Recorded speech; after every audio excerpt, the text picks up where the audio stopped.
Hello everyone, welcome to my channel अब्स्टिका दिया। Education psychology के क्वेश्चन आंसर इस टॉपिक में हम लोग करने वाले थे, तो लेट्स स्टार्ट। सबसे पहले हम बात करेंगे यहाँ पर। आज इसमें क्वेश्चन आंसर्स की बात होगी, यानी इंपॉर्टेंट जो क्वेश्चन है आपके अक्सर एग्जाम में पूछे जाते हैं, उन क्वेश्चंस को हम यहाँ पर स्टडी करेंगे। सबसे पहले हम बात करेंगे एजुकेशन साइकोलॉजी में शिक्षा का केंद्र किसे माना है। शिक्षा का केंद्र एजुकेशन साइकोलॉजी में किसे माना है, तो बालक को यहाँ पर एजुकेशन साइकोलॉजी में शिक्षा का केंद्र माना है। वर्तमान में किसको आधार मानकर बालक का अधिगम स्तर निर्धारित किया जाता है, तो अधिगम स्तर यहाँ पर अधिगम स्तर किससे निर्धारित किया जाता है। अधिगम स्तर यहाँ पर मानसिक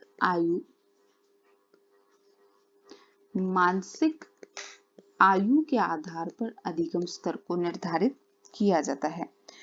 प्राचीन पद्धति किस आधार पर थी, किस तरीके से बच्चों को पढ़ाया जाता था, तो प्राचीन पद्धति जो थी वो रटंत विद्या पर आधारित थी।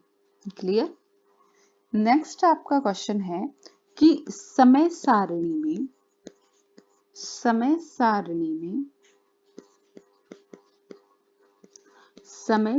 में किसका ध्यान रखा जाता है। समय सारणी में किसका ध्यान रखा जाता है। समय सारणी बताते वक्त तो समय सारणी में ये ध्यान रखा जाता है कि बच्चे की थकान न हो, मौसम कैसा है, मौसम के अनुसार, जैसे सर्दियों में समय थोड़ा लेट हो जाता है, गर्मियों में कम हो जाता है। छात्रों की योग्यता के आधार पे कि बच्चे किस स्टैंडर्ड के हैं, कौन सी क्लास के हैं, कौन सी क्लास के बच्चों को क्या पहले पढ़ाया जाएगा, ये सब समय सारणी में ध्यान रखा जाता है। स्वास्थ्य जो अगर वातावरण स्वस्थ रहेगा, स्वस्थ वातावरण से किसका निर्माण होगा, तो स्वस्थ वातावरण से बच्चों के शारीरिक प्लस मानसिक दोनों ही स्वास्थ्य सही रहेंगे। अगर वातावरण स्वस्थ है तो बच्चों का शारीरिक और मानसिक दोनों स्वास्थ्य उसके सही रहेंगे। नेक्स्ट क्वेश्चन आपका आता है शिक्षा का आधारभूत विज्ञान। शिक्षा का आधारभूत विज्ञान, शिक्षा का आधारभूत विज्ञान एजुकेशन साइकोलॉजी है, ऐसा किसने कहा। तो मैंने कहा था जहां आधारभूत की बात आए वहां पे स्कीनर यहाँ पर वैज्ञानिक है। शिक्षा का आधारभूत विज्ञान उन्होंने कहा है एजुकेशन साइकोलॉजी को। शिक्षा शब्द का प्रयोग उन सब परिवर्तनों को व्यक्त करने के लिए किया जाता है जो एक व्यक्ति में उसके जीवन काल में होते हैं। ये बात किसने कही थी, तो सारे परिवर्तन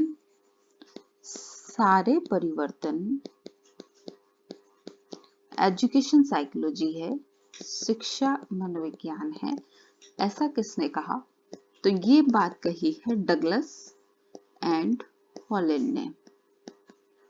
ये बात हमारी करी है डगलस एंड हॉलैंड ने। शिक्षक को प्रयोगात्मक मनोविज्ञान का जितना अधिक ज्ञान होता है उतना ही अधिक वह जानता है कि कैसे पढ़ाया जाता है। यानी एजुकेशन साइकोलॉजी में प्रयोगात्मक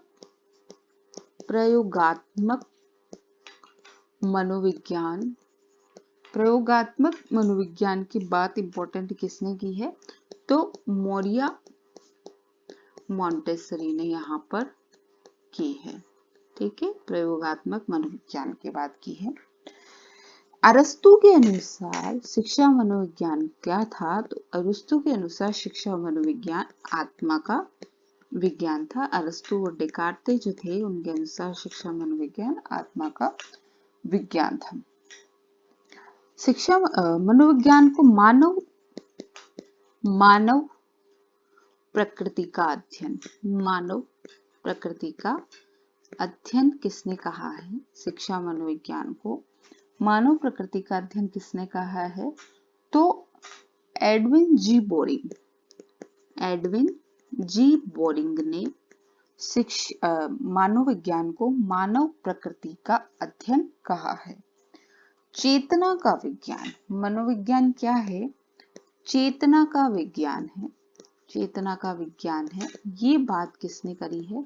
कौन कौन से वैज्ञानिक थे? जेम्स थे, सली थे, जेम्स थे, सली थे और विलियम वुंट थे। जेम्स, सली और वुंट, इन्होंने चेतना की यहाँ पर बात की है। ठीक है, नेक्स्ट आपका आता है यहाँ पर मनोविज्ञान को मानव व्यवहार का विज्ञान किसने कहा? मनोविज्ञान को मानव व्यवहार का विज्ञान कहा है, मिल्सबरी थे। ठीक है, मिल्सबरी ने मनोविज्ञान को मानव व्यवहार का विज्ञान कहा है। और साथ ही साथ वॉटसन ने ये बात करी थी। ठीक है, वॉटसन ने इसके बारे में बात करी थी। मैकडूगल, स्किनर, ये सब इसके क्या थे? समर्थक थे। मैकडूगल, स्किनर, वुडवर्थ, ये सब इसके समर्थक थे। मूल प्रवृत्तियां संपूर्ण मानव व्यवहार की चालक है, ये बात किसने की? मूल प्रवृत्तियां, जहां मूल प्रवृत्तियों की बात आएगी तो सीधी सी बात है, वहां पर हम किसकी बात करेंगे? मैकडूगल की बात करेंगे। वर्तमान में मनोविज्ञान क्या है? वर्तमान में मनोविज्ञान क्या है? तो वर्तमान में मनोविज्ञान किसका विज्ञान है? व्यवहार का विज्ञान है। व्यवहार का विज्ञान है। नेक्स्ट आपका आता है कि सुकरात ने मानस के अध्ययन पर बल दिया, जिसका शाब्दिक अनुवाद होता है। यानी यहाँ पर सबसे पहले तो बात करेंगे, सुकरात ने किसकी बात की है? मानस की बात की है। और मानस का अर्थ जो क्या होता है? आत्मा होता है। मानस का अर्थ यहाँ पर किससे लिखा है? आत्मा से लिखा है, मन से नहीं लिखा है। ठीक है, ये चीज आप ध्यान रखिएगा। नेक्स्ट, प्लेटो ने आत्मा में किन तत्वों की प्रधानता बताई है? प्लेटो ने जिस आत्मा की बात की थी, प्लेटो ने जिस आत्मा की बात की थी, उस आत्मा में उसने किन किन चीजों को इन्वॉल्व किया था? तो उसमें उसने कहा था कि इसमें व्यक्ति के नैतिक गुण, ठीक है, उसका चिंतन और उसकी समस्त क्रियाएं, ठीक है, समस्त क्रियाएं यहाँ पर इसमें इंक्लूड हुई थी आत्मा में। फिर उसके बाद आता है एक जो बुक है, उसका नाम है एन ऐसे कंसर्निंग ह्यूमन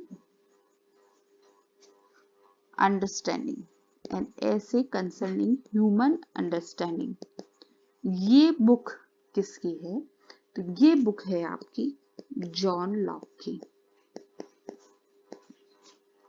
नेक्स्ट आपका आता है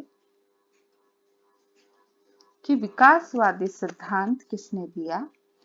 यहाँ पर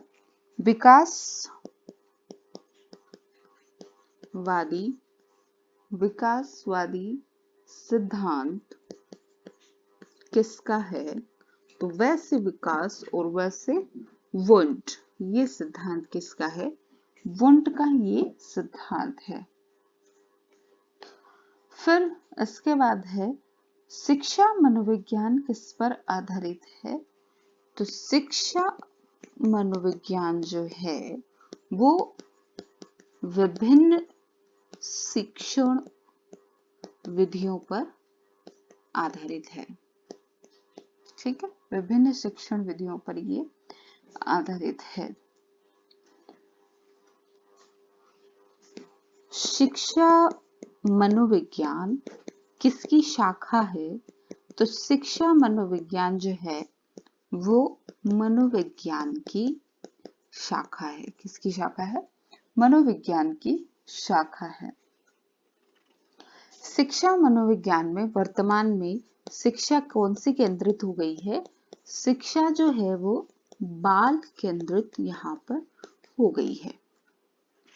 नेक्स्ट आपका इसमें आता है कि जन्म से लेके वृद्धावस्था तक, जन्म से लेकर वृद्धावस्था तक सीखने की बात किसने करी है? जन्म से लेकर वृद्धावस्था तक सीखने की बात करी है क्रो एवं क्रो ने। ये डेफिनेशन बहुत ही इंपॉर्टेंट है और कई बार एग्जाम में यहाँ पर आई है। शिक्षा में व्यक्ति और समाज दोनों के कल्याण की बात किसने करी है? व्यक्ति और समाज दोनों के कल्याण की बात किसने करी है? तो यह बात करी है यहाँ पर व्यक्ति और समाज के कल्याण की बात करी है फ्रेंडसन ने। नेक्स्ट आता है आपको कि शिक्षा को बाल केंद्रित किसने बनाया है? तो शिक्षा को बाल केंद्रित शिक्षा मनोविज्ञान ने बनाया है। प्रयोगात्मक मनोविज्ञान के जनक कौन कहलाएंगे? तो प्रयोगात्मक मनोविज्ञान के जो जनक है वो विलियम वुंट है, जिन्होंने अपनी एक प्रयोगशाला खोली थी लिप्जिंग में 1879 में। नेक्स्ट इसके बाद आपका आता है कि मनोविज्ञान, शिक्षा में मनोविज्ञान का दृष्टिकोण किसने दिया? सबसे पहले यहाँ पर शिक्षा में मनोविज्ञान हम लाएंगे, ये दृष्टिकोण किसने दिया? तो ये सबसे पहले बात रखी थी रूसो ने, और जो मनोविज्ञान शब्द है उसका उपयोग सबसे पहले किसने किया था? रुडोल्फ गोएल्कन ने। ठीक है। नेक्स्ट इसके बाद आता है कि वर्तमान स्वरूप जो है शिक्षा का वो किसने दिया है?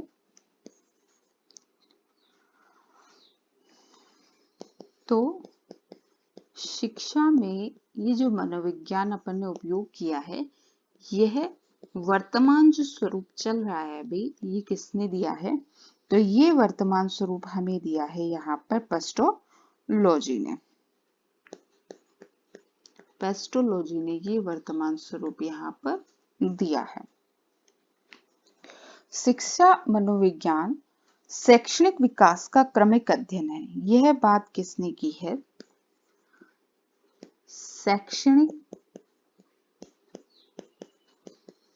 विकास का क्रमबद्ध अध्ययन। यहाँ पर जो की पॉइंट है वो है क्रमबद्ध अध्ययन, और ये बात करी है स्टीफन ने।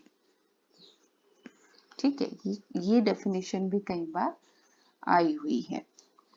नेक्स्ट है आपका कि शिक्षा मनोविज्ञान के कौन कौन से क्षेत्र हैं? तो मापन है, मूल्यांकन है, शिक्षण विधियां हैं, ये सभी कौन सी है शिक्षा मनोविज्ञान के क्षेत्र में? शिक्षा मनोविज्ञान में शिक्षण विधियों के कारण क्रांतिकारी परिवर्तन हुआ है, यानी शिक्षण विधियों के कारण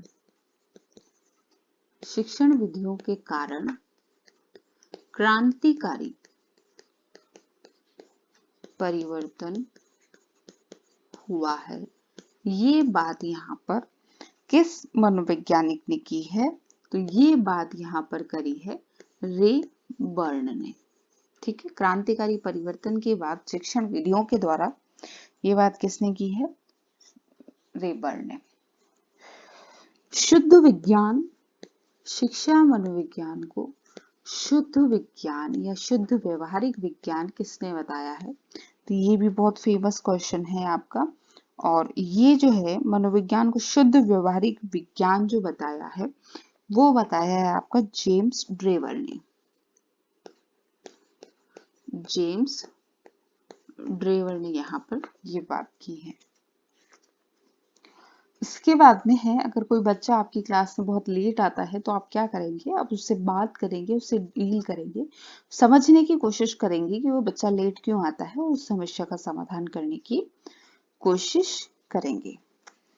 अब यहाँ पर सृजनात्मक योग्यता की बात करी है क्वेश्चन में कि सृजनात्मक योग्यता जो है वो बौद्धिक क्षमता के अनुसार अभिव्यक्त होती है, ये बात किसने करी है? तो यहाँ पर सृजनात्मक योग्यता बौद्धिक क्षमता के अनुसार, सृजनात्मक योग्यता बौद्धिक क्षमता के अनुसार व्यक्त होती है। सृजनात्मक योग्यता बौद्धिक क्षमता के अनुसार व्यक्त होती है, ये बात किसने करी है? तो ये बात करी है सिम्पसन ने। ठीक है। चिरसम्मत अनुकूलन सिद्धांत। चिरसम्मत अनुकूलन सिद्धांत किसने दिया है? तो चिरसम्मत अनुकूलन सिद्धांत दिया है पावलोव ने, जिसे हम क्लासिकल कंडीशनिंग भी कहते हैं। चीजें हिंदी में याद होना भी जरूरी है। फिर नेक्स्ट आपका आता है लंबात्मक विधि किसने दी है? लंबात्मक विधि आपकी दी है गैरिसन ने। लंबात्मक विधि किसने दी है? लंबात्मक विधि आपकी दी है गैरिसन ने यहाँ पर दी है।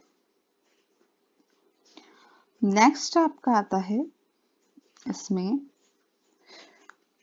संज्ञानवादी पद्धति किसने दी है? संज्ञानवादी पद्धति किसने दी है? तो संज्ञानवादी पद्धति आपकी दी है, संज्ञानवाद की बात किसने की है? पियाजे और ब्रूनर ने संज्ञानवाद की बात की है। जीवन वृत्तांत विधि, जीवन वृत्तांत विधि, यह विधि किसने दी है? तो यह आपकी दी है टाइडमैन ने, जीवन वृत्तांत विधि। फिर इसके बाद नेक्स्ट आता है आपका कि इड, ईगो, सुपर ईगो किसने दिया? इड, ईगो, सुपर ईगो की बात किसने की है? फ्रायड ने। तो खैर सभी को आता होगा। क्रांतिकारी परिवर्तन किससे आए हैं? क्रांतिकारी परिवर्तन शिक्षा मनोविज्ञान में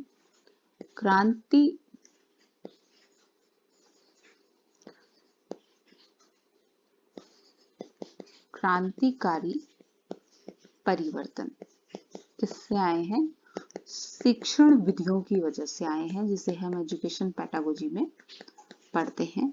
और क्रांतिकारी परिवर्तन आए हैं शिक्षा मनोविज्ञान में। ये जो डेफिनेशन थी ये हमने ऑलरेडी भी ऊपर पढ़ी है। ये किसने दी है? रे बर्न ने ऐसा कहा है। नेक्स्ट है प्रथम प्रयोगशाला मनोविज्ञान की। प्रथम प्रयोगशाला कहाँ स्थापित हुई थी? तो सभी को पता है लिप्जिंग में 1879 में यहाँ पर। और ये किसने की थी? वुंट ने, जेम्स वुंट ने यहाँ पर स्थापित की थी। और ये जो लिप्जिंग कहाँ है? ये लिप्जिंग है आपका जर्मनी में। तो जर्मनी आया तो भी ऐसा कंफ्यूज होने की बात नहीं है, लिप्जिंग जर्मनी में ही स्थित है। मनुष्य की अंतर्निहित पूर्णता की अभिव्यक्ति, ये क्वेश्चन कई बार पूछा गया है। अंतर्निहित पूर्णता की अभिव्यक्ति, शिक्षा मनुष्य की अंतर्निहित पूर्णता की अभिव्यक्ति है। ये बात किसने की है? तो ये बात विवेकानंद ने कही है। ये क्वेश्चन कई बार एग्जाम में आया हुआ है। मनोविज्ञान को आरंभ में किसका विज्ञान कहा जाता था? तो मनोविज्ञान की जो स्टार्टिंग हुई वो सबसे पहले आत्मा पे आई, फिर मन की बात हुई, फिर चेतना की बात हुई, और वर्तमान जो स्वरूप है उसका वो व्यवहार का स्वरूप है 20वीं सदी में। ये 15वीं, 16वीं, 17वीं, 18, फिर 20वीं सदी यानी वर्तमान स्थिति से मान सकते हैं। नेक्स्ट है आपका कि शिक्षा मनोविज्ञान में किसका अध्ययन किया जाता है? तो शिक्षा मनोविज्ञान में बच्चे का, शिक्षक का और सभी का अध्ययन किया जाता है। शिक्षा मनोविज्ञान वर्तमान में अपनी किस अवस्था में है? क्वेश्चन भी अच्छा है। शिक्षा मनोविज्ञान वर्तमान में किस अवस्था में है? तो यहाँ पर शिक्षा मनोविज्ञान वर्तमान में शेषवा अवस्था में है। ठीक है, अभी बचपन ही उसका चल रहा है। ठीक है, व्यक्तिगत आकलन के लिए कौन कौन सी चीजें जरूरी है? तो व्यक्तिगत आकलन के लिए आदमी को आंतरिक और बाह्य दोनों व्यवहार का ज्ञान होना चाहिए। मानस शब्द जो सुकरात ने उपयोग किया था उसका मतलब क्या था? आत्मा था। मैं फिर कह रही हूँ, मन नहीं था। ठीक है, फिर उसके बाद हम बात करेंगे यहाँ पर कि चेतना का विज्ञान किसने कहा है? तो चेतना का विज्ञान वापस वही वुंट, सली और इन सब ने यहाँ पर कहा है। नेक्स्ट आपका क्वेश्चन इसमें आता है, यहाँ पर हम देखेंगे वर्तमान में मनोविज्ञान क्या है? तो वर्तमान में हमने अभी ऊपर पढ़ा ही है। तो वर्तमान में मनोविज्ञान क्या है? व्यवहार का विज्ञान है। शिक्षा मनोविज्ञान के अध्ययन की कौन कौन सी विधियां हैं?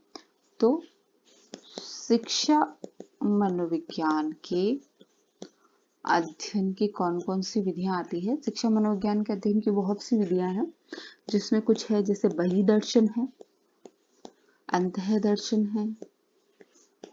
ठीक है, बहिः दर्शन है, अंतः दर्शन है, व्यक्तित्व अध्ययन है, व्यक्ति अध्ययन है। तो ये सब क्या है? शिक्षा मनोविज्ञान के अध्ययन की विधियां है। यहाँ पर शिक्षा मनोविज्ञान किसकी शाखा है? तो जो शिक्षा मनोविज्ञान है वो किसकी शाखा है? वो दर्शन शास्त्र की शाखा है। शिक्षा मनोविज्ञान किन किन के लिए उपयोगी है? शिक्षा मनोविज्ञान किसके लिए उपयोगी है? तो ये शिक्षक प्लस छात्र प्लस पाठ्यक्रम तीनों में उपयोगी है। क्रांतिकारी परिवर्तन हुए। कौन से कार्यकारी परिवर्तन हुए? इसमें शिक्षण विधियां यहाँ पर देख सकते हैं। तो इसमें हमें जो चीज देखनी वो ये है कि शिक्षण विधियों को यहाँ पर क्या माना है? क्रांतिकारी परिवर्तन माना है कि हमने अपनी पढ़ाई में शिक्षण विधियों का उपयोग करना यहाँ पर शुरू किया है। बुद्धि के इकाई सिद्धांत किसने दिए थे? बुद्धि के इकाई सिद्धांत के प्रतिपादक कौन है? तो स्टर्न और जॉनसन बुद्धि के इकाई सिद्धांत के प्रतिपादक हैं। समाज मिति विधि। समाज मिति विधि किसने दी है? समाज मिति विधि के जन्मदाता कौन है? तो मुनरो। ठीक है, जे ए मुनरो समाज मिति विधि के प्रतिपादक यहाँ पर है। नेक्स्ट है आपका कि अंतः दर्शन के बिना बहिः दर्शन मुमकिन नहीं। अंतर्दर्शन के बिना बहिः दर्शन मुमकिन नहीं। तो क्या यह सत्य है? बिल्कुल सत्य है। ये क्वेश्चन आपका सत्य है। इसके अलावा है कि मनोविज्ञान का महत्व किस किस चीजों में है? तो विद्यार्थियों को समझने में, प्रेरित करने में है। बच्चों में अंतर्दर्शन की प्रवृत्ति होती है? बिल्कुल, बहुत कम होती है। प्राथमिक स्तर पर सबसे कम प्रभावी विधि कौन सी है? तो प्राथमिक स्तर पर सबसे कम प्रभावी विधि, प्राथमिक स्तर पर कम प्रभावी विधि जो है वो कौन सी है? वो है आपकी अंतर्दर्शन। क्योंकि बच्चों में क्या है? बच्चों में कम होती है क्या? अंतर्दर्शन की प्रवृत्ति कम होती है। तो अंतर्दर्शन की प्रवृत्ति अधिक किसमें होती है? अंतर्दर्शन की प्रवृत्ति अधिक किसमें पाई जाती है? वृद्धों में ये पाई जाती है। अंतर्दर्शन की प्रवृत्ति अधिक किसमें पाई जाती है? वृद्धों में अधिक पाई जाती है। तो ये हमारा जो टॉपिक हमने दो पढ़े थे उससे रिलेटेड कुछ क्वेश्चंस थे। बस इसी के साथ ही टॉपिक यहीं पर खत्म होता है। धन्यवाद।